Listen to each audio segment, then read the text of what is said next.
My daughter Kayla, who is 19 years old, used to be a sweet kid, but around the ages of 12, 13, she turned into a cruel, calculating teenager, but only towards my wife. She was nice to me and her two younger siblings, but an absolute terror to my wife. She would insult her physical appearance, her weight, her intelligence, her personality, her friends, her behavior, her cooking, and anything about my wife. It was constant and relentless. She would undermine my wife, talk badly about her to strangers, post random unflattering images of her online, leave negative reviews at work, and generally act terrible. We took her to therapists, psychiatrists, and every mental health professional we could. The only explanation she gave was that she hated her mum. My wife and I would try to discipline her by taking away her things, grounding her, and giving her stern talks. But she wouldn't stop. Eventually, my wife and I realized that if we let her insult and berate my wife, she doesn't escalate to more extreme behaviors. My wife did her best and she loved Kayla, but she dreaded coming home every night from work. She had panic attacks and was stressed and depressed for years. She would freeze if she heard Kayla's steps on the stairs. When Kayla went off to college, it felt like a weight was lifted off our shoulders. My wife was happy and the atmosphere wasn't suffocating. Everyone remarked how happy we were. Kayla wanted to come back for Thanksgiving. When my wife heard, she threw up. She said she was too weak to deal with Kayla anymore. I told my wife I'd arrange for a short hotel stay for the 4 days Kayla would be home. She was grateful. Kayla came home and it was okay. She asked me where Mum was and I said she was at a hotel. Kayla asked why she would be there instead of helping out the family, and I snapped and said Kayla being home traumatizes my wife. I said that it was better if the two of them never come into contact. Kayla broke down into tears and called me a jerk who only cares about his wife. She stormed out. Am I the jerk? Edit. My wife is Kayla's biological mother. There is no doubt that she is our biological daughter. She initially had a diagnosis of ODD, but the symptoms didn't fit. Numerous psychiatrists and therapists have tried to figure out why she hates her mother. Kayla has stated that she hates her mother and finds her annoying. Our family therapist thinks Kayla has internalized misogyny and a preoccupation with herself and blames my wife for passing down her genes. We were concerned about abuse when she started that behavior. My wife especially. We took her first to a child abuse specialist and then therapists and 2 psychiatrists. They didn't find any evidence of abuse, but the first psychiatrist diagnosed her with ODD and the second psychiatrist said she didn't have ODD but did have symptoms of a personality disorder. But she couldn't be diagnosed until she was older. Kayla stopped coming to sessions after I made the mistake of telling her that. She never got a diagnosis that we know of. I'm not sure if she did anything in college. Now for a few comments before the update. Comment 1. The only explanation she gave was that she hated her mum. The therapists, psychiatrists and mental health professionals were not able to dig any deeper than that. She has never said why she hates her, never gave a single reason. Comment 2. This is extremely abnormal behavior. There must be more to this. She hasn't been diagnosed with any sort of personality disorder or anything. You're certain that nothing happened between the two of them, that they're keeping quiet. Now for the update. After Kayla's confrontation about us not letting her come home for Thanksgiving, things took a dramatic turn. The next day, Kayla sent us a long emotional email. In it, she confessed to being part of a group at college that was involved in some really intense forms of activism. She said that the pressure from this group to commit to their cause had been distorting her views on family and relationships, pushing her to act out against what they called traditional oppressive structures, which in her mind included her relationship with us. But here's the kicker, and it's a serious one. She revealed that she had started seeing someone within the group who was much older and was the one radicalizing her against her family. When she tried to distance herself from the group and break up with this person, they became aggressive and threatening. She was scared, out of her depth, and didn't know who to turn to, so she pushed us away out of fear that we'd get hurt too. Realizing the gravity of the situation, we immediately got in touch with the college and got Kayla into emergency counseling. The counselor helped Kayla understand that she'd been manipulated and was in an hurtful relationship. With the counselor's encouragement and guidance, Kayla made the decision to report the individual and the group to the campus authorities. The next few days were a whirlwind. Police got involved and it turns out this group had been on their radar for a while. Kayla's boyfriend, now ex, was arrested and some deeply concerning material was found in his possession. It was all over the local news. Meanwhile, Kayla's friends from high school who had been keeping their distance reached out to us after hearing what happened and started helping Kayla rebuild her support network. Through all of this, my wife was incredibly brave. She decided to come home early from the hotel when she heard Kayla was in trouble, saying that no matter what had happened, Kayla was still our daughter, and she needed us. It was the first time they'd spoken in months, and it was raw, packed with tears, apologies, and hard admissions from both sides. It's going to take a lot of time to heal these wounds, but it feels like we've made more progress in these 2 weeks than in the last 2 years. Our home has been in a state of cautious, tender rebuilding. We've all started attending family therapy, and Kayla has been diagnosed with PTSD stemming from the manipulative relationship. She's taking a break from college to focus on her mental health and legal proceedings. My wife is slowly but surely finding her peace, and I'm just relieved that we didn't lose our daughter to this nightmare. It's not the happy ending yet, but it feels like we're on the path to something better, something hopeful. The road ahead is long and uncertain, but we're on it together, and that's a start. Now for the comments. Comment 1. Not the idiot. Family comes first, always. You did the right thing by getting Kayla the help she needed and by reporting the group. It's a tough situation, but you're tackling it head on. It's heartwarming to hear her high school friends are there for her. Stick together and keep fighting the good fight. Comment 2. You're the idiot for not trying to understand Kayla's involvement in the group before taking action. Activism isn't inherently bad, and you might have overreacted by involving the police without fully grasping her reasons for joining. It's important to support her, but maybe try to listen more to her side of the story. Comment 3. Definitely not the idiot. You're dealing with a difficult situation in a commendable way. Getting Kayla into counselling was a critical step in helping her cope with the PTSD. It's not easy to watch someone you love go through this, but you're taking all the right steps to ensure she can heal and move forward. Keep going. Your determination as a family is inspiring. Now for the next story. He was adopted a year ago. It was my daughter Rachel's 11 years old female birthday yesterday. I have another child, Ethan, 10 years old male, who is adopted. Rachel insists that he's not a proper member of the family as he's not related to us. My wife Emily and I attempted to convince her, although it was mostly me who did, but it did not work, so we gave up. We had planned to have lunch at a restaurant and we took the car. Ethan wanted to sit in the front, but Rachel told him, "Sorry, but only proper members of the family get to sit in the front, and you're not really their child." He was shocked, and I asked her to take back what she had said, but my wife asked me to not start an argument as it was her birthday. Ethan did sit back with Emily in the back, and so I did not argue. We went to the restaurant and she wanted an expensive dish. I ordered it, and Ethan said that he wants the same thing. But Rachel did not like that. She said, "You want an expensive dish when he's not even your dad in reality? I would have thought you'd be more grateful as your parents are dead and you're adopted now." I asked her to apologize immediately, as I could see that it had really hurt him, but she just shrugged and said, "Well, if you want to have it, go ahead. I don't care anyway." But I told her, "You are going to care because your birthday is cancelled, we're headed back." I asked them to head back to the car and she yelled at me and said she was just joking, that I cannot do that, etc. We had a really huge argument, but in the end I got them back to the car. My wife says that although what she said was distasteful, cancelling her birthday was extremely uncalled for, and she's mad at me for having ruined her day completely. Am I the idiot? Now for the update. After the incident at the restaurant, things were pretty tense at home for a while. Rachel was standoffish, and Ethan was understandably hurt. It was a rough patch, but I'm happy to report that we've seen a real turnaround. It all started a few weeks later when Rachel came home from school looking thoughtful. She asked if we could talk, and that's when she broke down. She'd been learning about empathy and perspective in her social studies class, and something clicked for her. Rachel tearfully apologized to Ethan, admitting she never considered how her words might make him feel. She hadn't understood that family isn't just about blood. It was a heartfelt moment, and while Ethan was cautious at first, he accepted her apology. Since then, Rachel has been making a genuine effort. She's been including Ethan in her plans, defending him against a bully at school, and last weekend she used her own allowance to buy tickets for them to go to a concert together. Ethan's face lit up like it was Christmas morning. Our family also started attending counselling sessions. The therapist has been a godsend, giving us tools to communicate and understand each other better. We've had some deep conversations about what family means, and Rachel and Ethan have been building a bridge brick by brick. Ethan celebrated his birthday last week, and Rachel went all out, organising a surprise party with all his friends. She even made a speech about how grateful she is to have him as her brother, which brought everyone to tears, including my wife and me. Speaking of my wife, we had our own share of apologies to exchange. We've learned that presenting a united front is crucial, and we're working on it every day.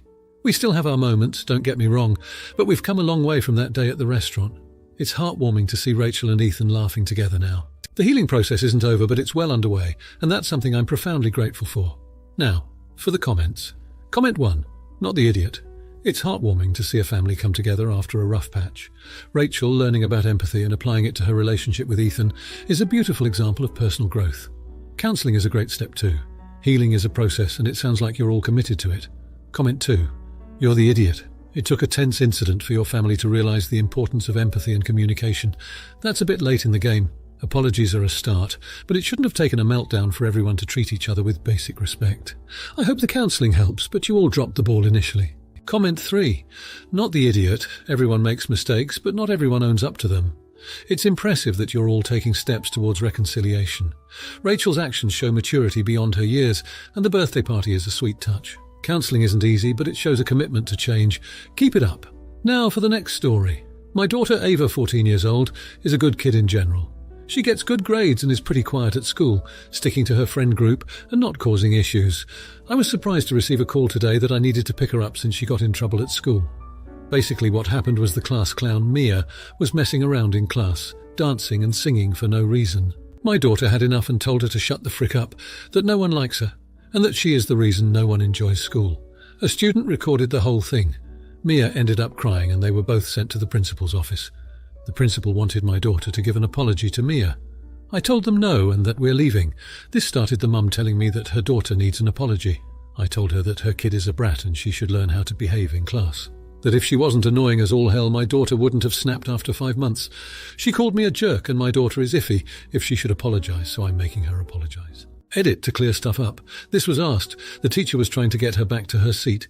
This was in the middle of a lesson. She was trying and Mia was ignoring her and kept going. Also, since some people are confused, this wasn't a one-time thing.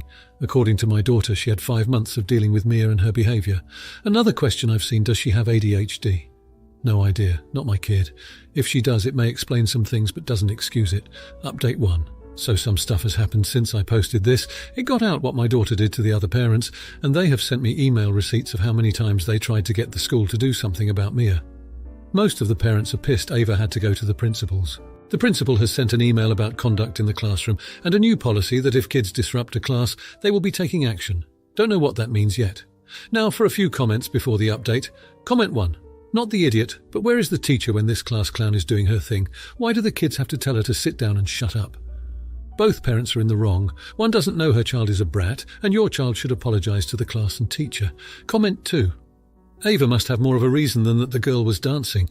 Maybe have a conversation and dig a little into what this was really all about. To put your listening ears on is, I think, the expression. Now, for the update. It's been a few weeks since the incident at my daughter's school, and I wanted to share with you all how things unfolded since then. After reflecting on the situation and taking into account the feedback from other parents and the school's policy, I realised that my initial reaction might have been too harsh. I sat down with my daughter and talked about what had happened, really listened to her feelings, and discussed the importance of handling conflicts constructively. Turns out my daughter was already feeling pretty bad about the outburst, not because she thought the other kid didn't deserve it, but because she didn't like losing her cool. Together, we decided that an apology wasn't about whether the other student deserved it or not, but about maintaining her own standards of behaviour.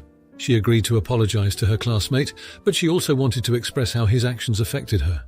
The next day I accompanied her to school, and she had a meeting with her teacher and the other student involved.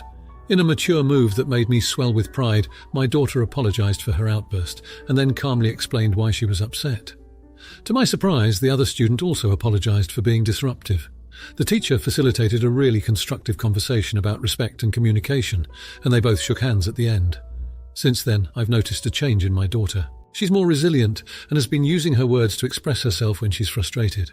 The school has also implemented a new program to help students develop conflict resolution skills, which I'm fully on board with.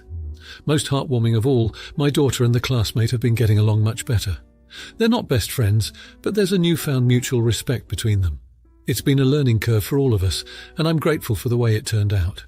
Sometimes, stepping back and re-evaluating our stance opens the door to growth and forgiveness, and this was definitely one of those times. Now, for the comments. Comment 1. Not the idiot. It's refreshing to see a parent who can admit when they're wrong and turn a challenging situation into a learning experience for everyone involved. Your daughter will remember how you helped her navigate this apology, and it will likely influence how she handles conflict in the future. Plus, the conflict resolution program is a win for the whole school. Good job. Comment 2. You're the idiot. You should have stood by your initial reaction. Kids need to learn that actions have consequences, and by backtracking, you might be sending mixed signals. Sure, it's great to teach forgiveness, but it seems like you're setting a precedent that she can just apologise and get out of trouble every time she has an outburst. Comment 3. Not the idiot. I think it's fantastic that you took the time to listen and reflect, rather than doubling down on your first reaction. Your approach not only helped your daughter learn an important lesson about self-control and empathy, but also contributed to a positive change in the school's environment. This is what proactive parenting looks like. Now for the next story. My 29-year-old sister is a drug addict and a thief. She has not gone to jail because she mostly steals from family and friends. Her husband is also a dirtbag and their 2 kids are headed the same way. I will not allow them in my house. I will only meet with them in public. I always bring just enough cash to pay my bill if we eat together and don't bring anything else. I don't know why she is this way. Both my 33-year-old brother and myself have turned out okay. We have educations and careers, we have stable relationships, we are reasonably well-behaved adults, and our kids are a pretty good bunch. My sister just never grew up. She hated rules. She hated that my parents got her to watch me when I was young. She moved out when she was 18, took her education savings account and spent it travelling around. I was going to host Thanksgiving this year and my mum mentioned that my sister and her family would be in town. They have not visited for 4 years.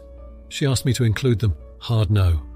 I said that wasn't going to happen. So my mum said she wanted her whole family together, so her and my dad would host. Well, she just called me. A bunch of stuff is missing from her house. Jewellery, sports memorabilia, knickknacks, stuff that would be easy to sell on eBay. Or porn. I snorted and asked her if she remembered why I do not allow my sister in my house. She said that when I allowed her to stay with me, she stole cash from me, and her kids stole my stepson's video game. I asked her why she thought they wouldn't steal from her. She said that I'm being cruel to rub it in when all she wanted was family time.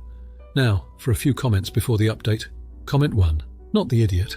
She's not thinking outside of the box on family time. Meeting at restaurants, coffee shops, parks, if the weather is good, would all be great for family time without letting them into her home. Comment 2. Not the idiot. You weren't kind about it, but she called you looking for sympathy when she was willfully ignorant to your sister's issues. You don't need to comfort predictably disappointing circumstances. Comment 3. Not the idiot. Your parents either need to make them empty their bags and pockets before they leave, or just stop letting them in their home. Now for the update. After the Thanksgiving fallout, things went eerily quiet. My sister and her family seemed to have fallen off the grid, and despite the turbulent feelings, I couldn't help but worry. Weeks turned into months with no word, and the silence became a dense fog of concern in my heart. Then, out of the blue, I got a call from a number I didn't recognize. It was my sister. Her voice was hesitant, a stark contrast from the brashness I was accustomed to. She told me she had hit rock bottom shortly after that disastrous Thanksgiving. Her husband was arrested, and with nowhere to turn, she had a moment of clarity. She was tired, she said, tired of running, tired of the life she'd been leading.